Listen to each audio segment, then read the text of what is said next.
Firstly, your environment plays a big role in determining what is going to happen after you've engaged in tawbah. So if I've asked Allah for forgiveness from a certain sin, and nothing has changed in my environment, the chances of me falling back into that are probably greater, because I asked Allah to forgive me, but everything that led me to commit those sins is still around me. So together with asking Allah, small changes need to happen. Let's become regular with salah.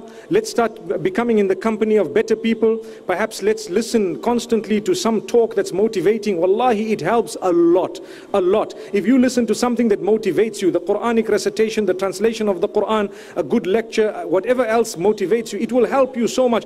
Keep it constant and keep the dhikr of Allah on your tongue and in your heart. Because if you remember Allah a lot, subhanallah, alhamdulillah, Allahu Akbar, it's very, very powerful. It will actually remind you of your duty unto Allah. Similarly, what's important is if your heart is stuck in the house of Allah, like the hadith describes, رَجُلٌ قَلْبُهُ مُعَلَّقٌ بِالْمَسَاجِدِ, a man whose heart is stuck in the house of Allah subhanahu wa ta'ala, and you are constantly concerned about the next salah, and you arrive a little bit early in the masjid, you make your wudu, that will help you a lot. It will bring up about so much calmness. And sometimes we work in an environment that is perhaps, not so encouraging of our salah. Maybe we have mates who are not too bothered. They may not be Muslim at all. It might be a workplace that may not be encouraging, a person to fulfill their salah on time. It's up to us to find a way and to build a method of how I'm going to work and how I will find my moments for salah, who I will read salah with. What I have found very beneficial is when you are more than one, then you think similar, it's far easier for you to obey Allah subhanahu wa ta'ala. If we are moving two people, the minute the time for salah comes, you look at each other and you say, time for salah. It's done. When you're alone, sometimes you say, okay, let me find the next masjid, and then you're looking for it. Shaitan might come and make you delay, and something might happen. So it's important for us to establish a whole range of items that would inshallah progress. Like I've said, I've given just a few options. We ask Allah's forgiveness, and at the same time ensure your environment, your friends, whatever you listen to, your habits and so on, inshallah it can change. But there's one last point I want to say. You might find it strange, but it's reality. If your tawbah is making you motivated for 20 minutes, seek tawbah after 20 minutes again and get another 20. It's like a parking ticket. You put it 1 hour later, you need to put a bit more. Another hour later, otherwise you get a fine.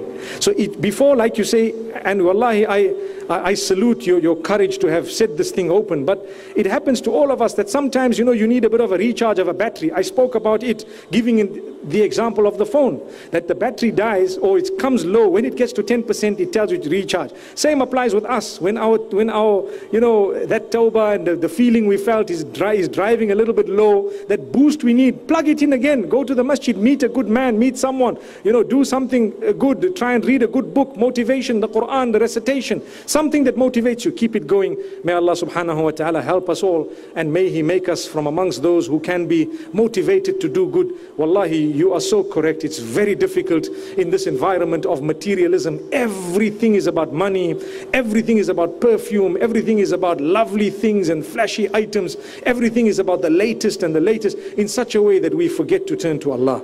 And by the time we start gaining focus, may Allah subhanahu wa ta'ala forgive us. We don't want to be from amongst those who've died in the condition that we haven't yet got that focus. And that's why we have the talk this evening. There are so many things that I wanted to say, honestly, but time just flew, because I was thinking, subhanallah, ya Allah, I will start saying whatever I have, and inshallah we'll keep the rest for another time perhaps. So many things that I haven't said that I wanted to say this evening, but a little bit at a time. Jazakallah khair, my brother.